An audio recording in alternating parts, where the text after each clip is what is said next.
कमला नाम की एक औरत थी और उसका एक साड़ी का दुकान था। गांव की महिलाएं उसकी दुकान की साड़ियां बहुत ही ज़्यादा पसंद करती थी। कमला और उसके पति मिलकर अपनी साड़ी की दुकान को चलाते थे और गांव की महिलाएं उसके पास से उधार भी लेकर जाती थी। कमला एक दिन अपने गांव की सहेलियों से कहती है, अरे तुम्हें जितना भी साड़ियाँ चाहिए तुम ले लो, आज नहीं तो कल हमारे पैसे लाकर चुका देना। इसलिए गाँव की महिलाएँ सबसे ज़्यादा उसी की दुकान में साड़ी और कपड़े खरीदने के लिए जाती थी। गांव की लड़कियां कमला की दुकान के कपड़े बहुत ही ज़्यादा पसंद करती थी क्योंकि कमले की दुकान में बहुत ही खूबसूरत साड़ी और कपड़ा रहता था। शादी ब्याह के अवसर पर गांव की महिलाएं उसी की दुकान में से बहुत सारा साड़ियाँ खरीद कर लाती थी।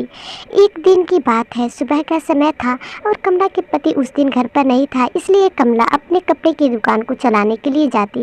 उसी समय अचानक कमला की दुकान में आग लग जाती है और कमला जोर जोर से आवाज़ लगाने लगती है, लेकिन उसके आसपास कोई भी नहीं था, इसलिए कमला को बहुत जोर से आग लग जाती है और वह अपने कपड़े की दुकान में बेहोश होकर गिर पड़ती है।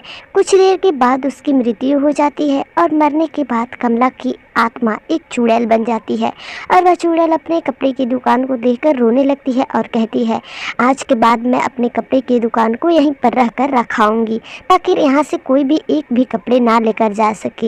एक दिन की बात है, गांव की महिलाएं उसकी दुकान पर कपड़े खरीदने के लिए आती हैं और उसकी सहेलियां उसे आवाज़ लगाने लगती हैं, लेकिन कमला उसे कुछ भी नहीं बोलती है। इसलिए गांव की औरतें कपड़े की दुकान में घुस जाती हैं और ज़ोर ज़ोर से आवाज़ लगाने लगती हैं।